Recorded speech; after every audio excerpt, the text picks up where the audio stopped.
I'm going to start with the first one, which is who are you? And that is who are you right now? Not what you do necessarily, not what you're supposed to be, but who you feel yourself to be at this moment in time. Okay. Um, yeah, this seems like opportune timing actually, as I've been writing essays for grad school, and it's a lot of been spending the last few months doing some introspection. So maybe I'm well equipped to be answering these questions at this Great. time. Um, so Synchronicity. yeah. So the question is, who am I essentially? Yeah. Who do you feel yourself to be in this moment? Because I think we're all works in progress and we're shifting and changing all the time. But right Yeah. now, with what you know of yourself and the experiences that you've had, and maybe noticing some moments of change in your life, who are you now? Yeah. Um, well, definitely now, after 2 years of a fully formed prefrontal cortex, it's definitely easier to answer. What does that say about your age? Fully formed prefrontal So I cortex. think for males, it's at about 25. So I'm Okay. 26. I'm going to be 27 in a few months. Okay. Um, so that executive decision making is definitely hopefully sorted itself out. But yeah. I work in biotech. Oh, wow. Okay. So I work in the research and development side. I'm working on a lot of diseases with high unmet need. So inflammatory bowel disease, oncology, fibrosis, and obesity. Um, this whole motivation of working in the sciences has really come from two main things. I've always loved STEM subjects. I was quite good at them in school. And then, when I was 13, my 11-year-old cousin at the time was diagnosed and treated for non-Hodgkin's lymphoma. Mm, And so watching him sort of go through that, um, the whole chemotherapy treatment. Fortunately, he's alive and a very productive and great. successful adult now. But it's still, I don't know if you've ever had to go through that. It's definitely an experience. So, at that time, I really wanted to try to focus on developing a safer, more efficacious medicine. And so that's kind of been the lingering motivator through my career thus far. So in that sense, You were caring for your cousin. yeah, I think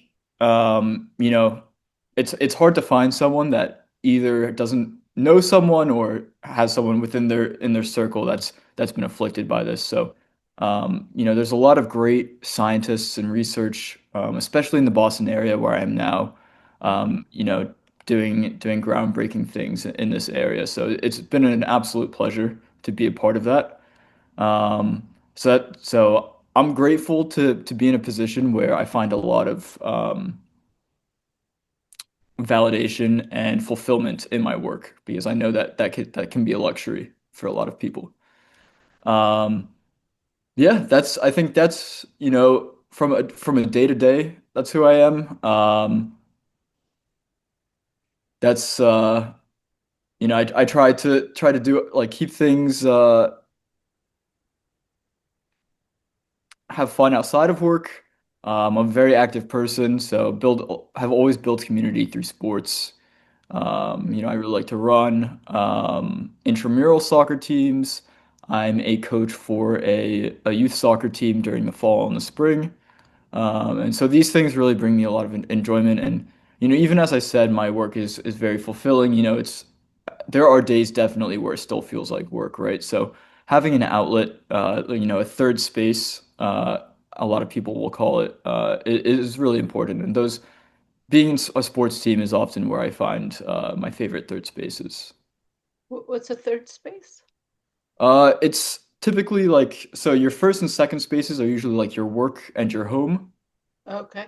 And so for a lot of people, they say to find a third space. So somewhere where you're not just like spending all of your life between work and home, but maybe it's a Mm-hmm. library or maybe it's a a sports team or volunteering at a soup kitchen, something that provides just a little bit more perspective if you're feeling that you Mm-hmm. need it. Mm-hmm. So I guess if you're looking back, um, and I mean, I guess you were already because you were very influenced by this disease, this affliction of your cousin.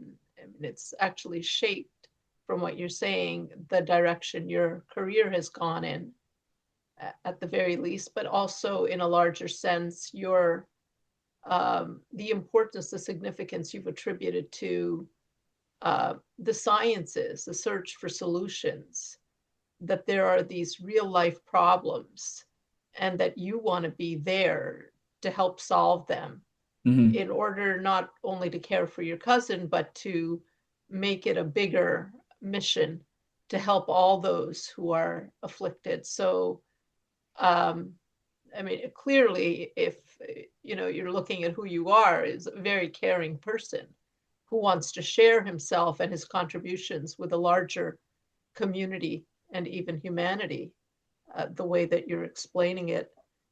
My second question is, um, if you look back, what has shaped who you are, who you were to begin with? Maybe look at some moments of change, like you just did, the people, places, and experiences, especially the human ones that helped you overcome the challenges, gave you inspiration, maybe parents, family, community members.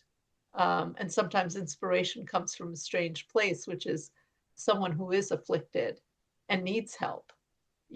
That also shifts you. But you could also be inspired by that or by other people that you see as models, mentors, teachers. Yeah, yeah, I think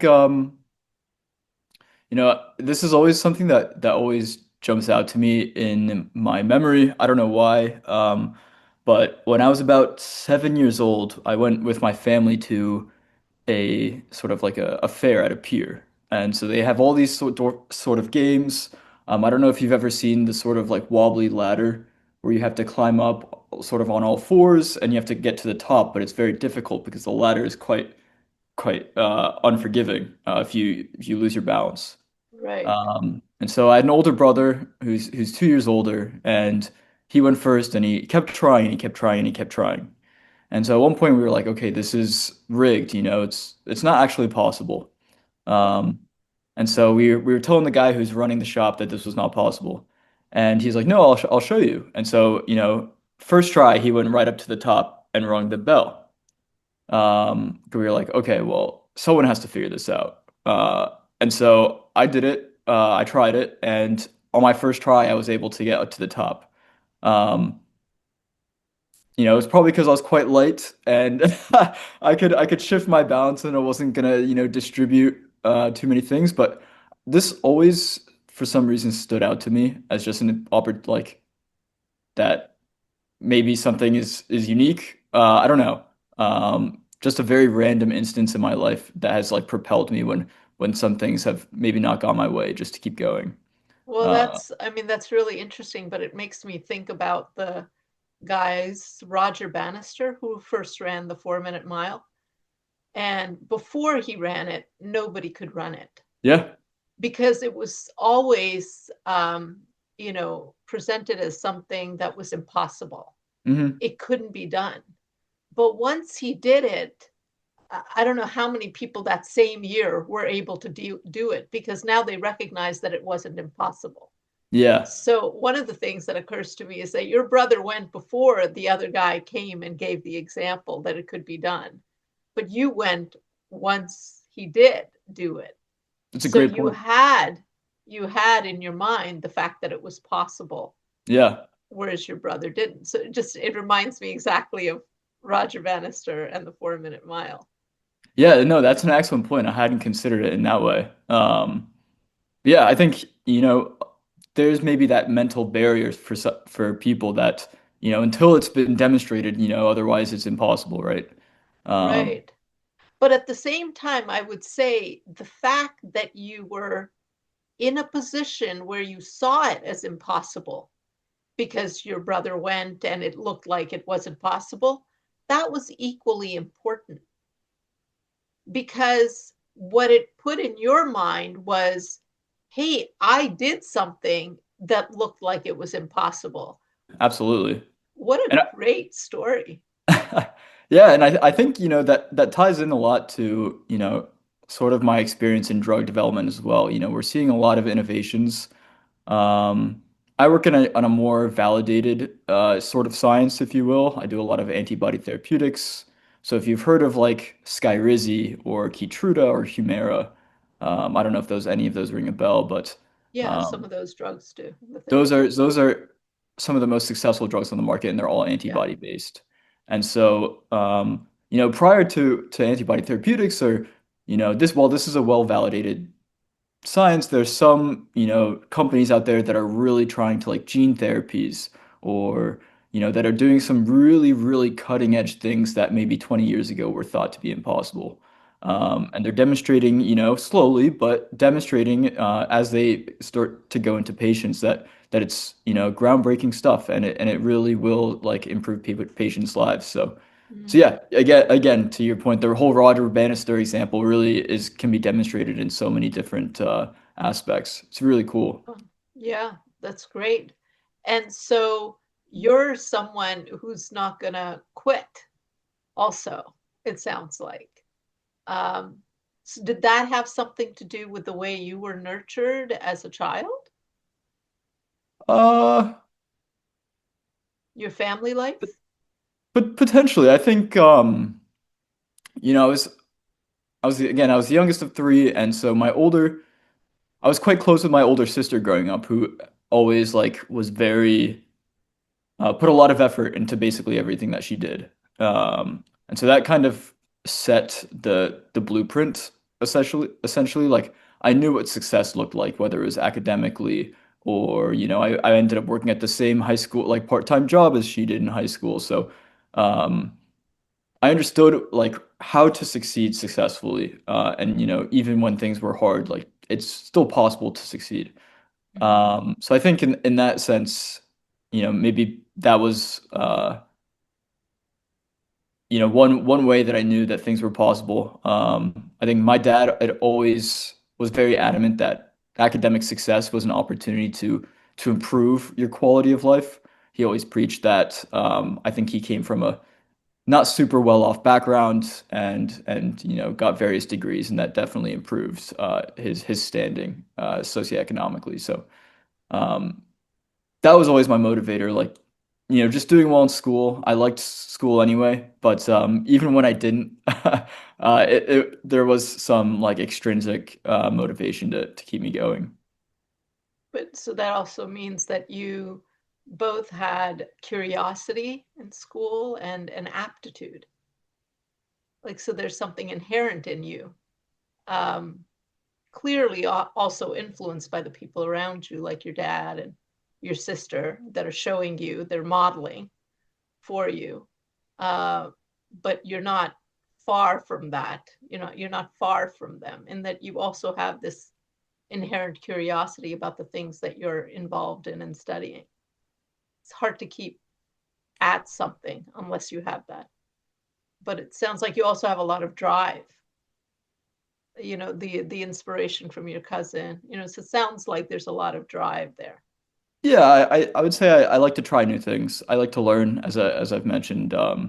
It's just it's cool. I like to learn about a lot of different things, cultures, different backgrounds. Always fascinated me how people, again, Right. just like the conversation that we're having now, I like how people have become who they are, and learning about different influences. Mm-hmm. So my third question is, uh, what role has technology played in the shifts in your life? Uh, Potentially the tools that you use, um, both harmful and helpful. Yeah, yeah. I think um, I definitely recognize that technologies overall, I would say is helpful. I think, of course, with AI, ChatGPT, people are trying to figure out how to take advantage of ChatGPT, right? Um, I've used it in my work. I found mixed results at best. Um, it's still not very accurate. It's sort of like when I use it, I know it's going to give me a result quickly, but at the end of the day, I'm going to have to find a more validated source, just to follow up to make sure that I really know what I'm talking about.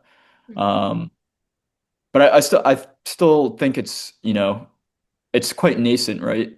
Still, and it's improving incredibly rapidly. So I think overall is going to be good. I think they're ironing out the kinks. There are some things that aren't great about it.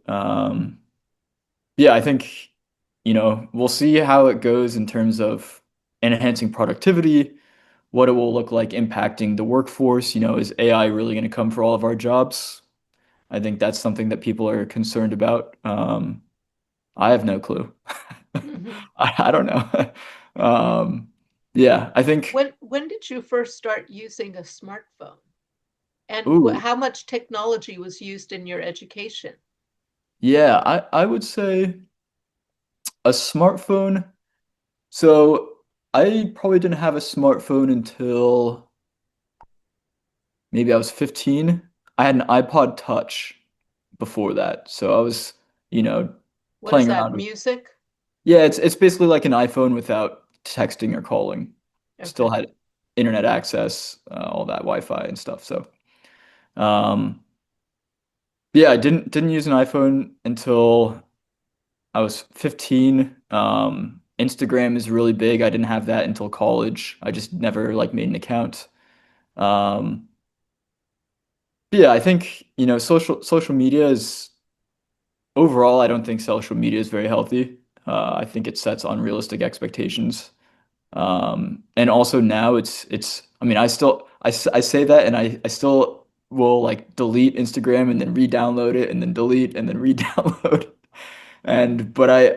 They have these Did you reels. ever tweet and Twitter and all of that? I used to use Twitter. I thought it got a lot worse after Elon Musk bought it and altered it. There became a lot of like bots in the comments section, which I think really the authenticity of the app really plummeted, and that was a big draw for me. Mhm. Um, but yeah, I still find myself end up re-downloading, and they have these like reels. I don't know if I just Uh-huh. like will spend, you know, I can't use TikTok. I've never used TikTok because Okay. I downloaded it once and I spent 45 minutes just like mindlessly scrolling. And after the hour, I was like, what am I doing? Right. So you got rid of it because Like, you didn't like the way you were yeah, spending your time. I was like, I don't think there was one thing in that hour that I found like that benefited me whatsoever. So I was like, yeah. But yeah, I think it's great to keep in touch with friends, they haven't seen in a long time, see what they're up to. Um, but yeah, ultimately I'm not a fan of social media. I like what I think it's Australia. They've implemented laws where you can't Oh download yeah. social media until you're like 16 or so. Hmm. I think that's a phenomenal uh thing. I hope they can, I'm excited to see how that influences, the younger generations. Hmm. Um, I'd love to see that implemented more in more places. Um, yeah, I think with anything, with any new development, there are good and bad actors, and it's up to you to decide like how you want to be influenced by it. Right. And to what extent do Exactly. you think that you're going to be influencing the way technology is shaped? In other words, I was talking about technology shaping your life, but to what extent do you feel you're going to have an influence on that? Um, yeah, I think, the way I see the best, I mean, just personally in my life, the way that I see AI and technology, there are two ways. One is like personally, something that I really think is a great idea is Waymo, those driverless cars. Yep. I think there's a lot of benefits. One is, especially for women, it reduces the risks that are typically associated with Uber or Lyft. Hmm. So I'm a big proponent from that. Two, if you think about the commute, if you can just have a car, I think a lot of people will be willing to commute more. They can do work while they're in the car. Hmm. They can sleep, gain that hour back of sleep. It really opens up a lot of doors.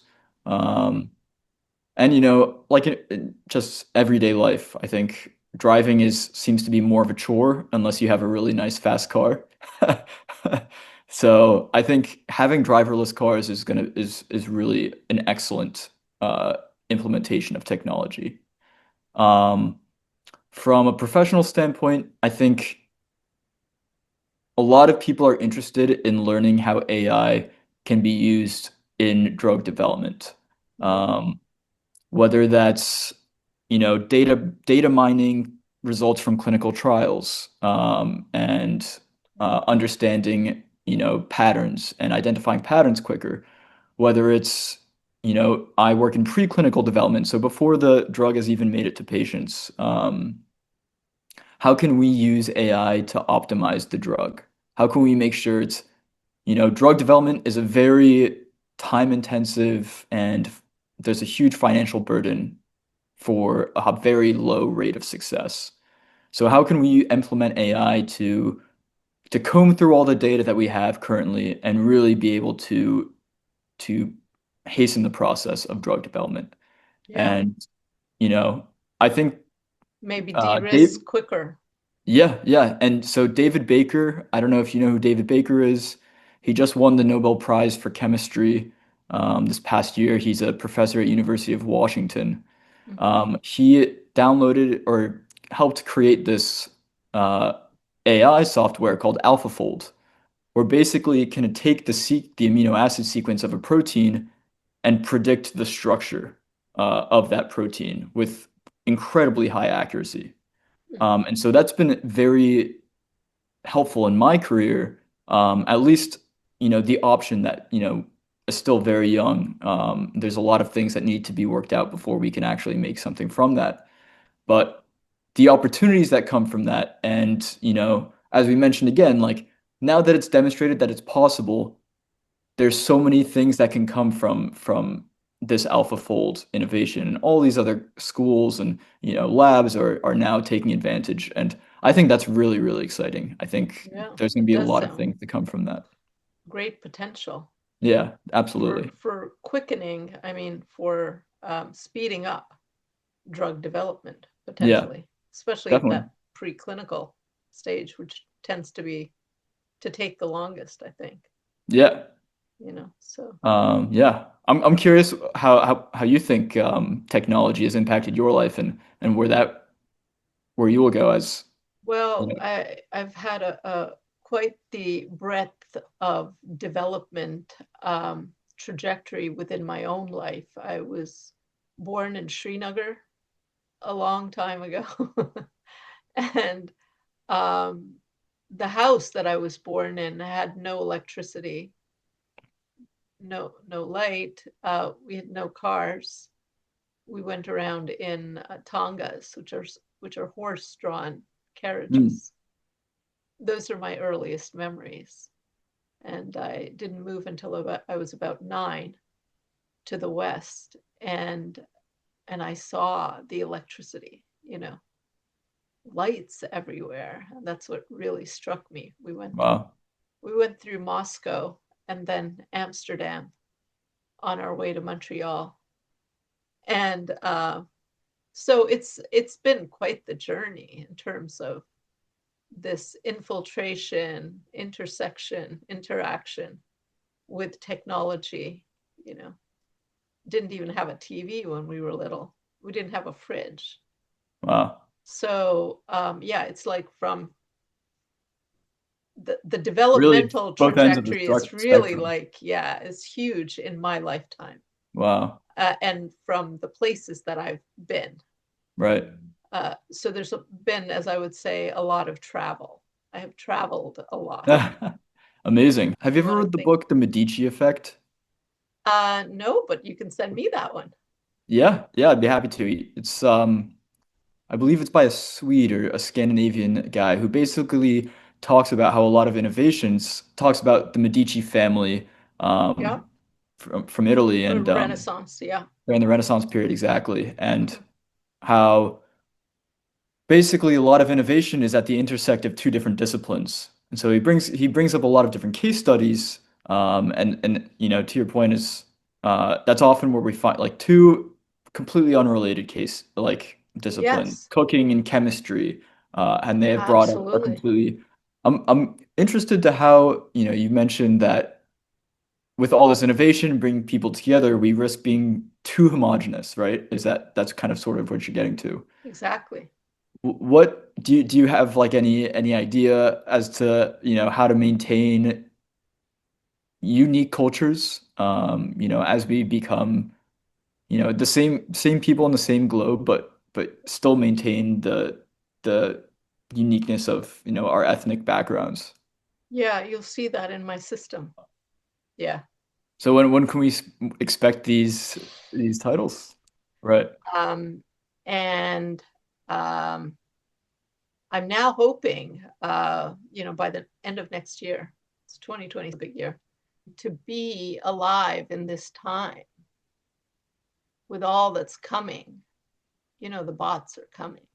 I think, yeah, between the bots, I think there's a lot of stuff that we're going to experience before the bots come into our Yeah. everyday life, for Oh, sure. well, it was a pleasure to speak with you. Absolutely. Gayatri, it was great to meet you finally. Same here. It's been a really excellent conversation. I've loved, all the different places that we've gone. Thank you so much.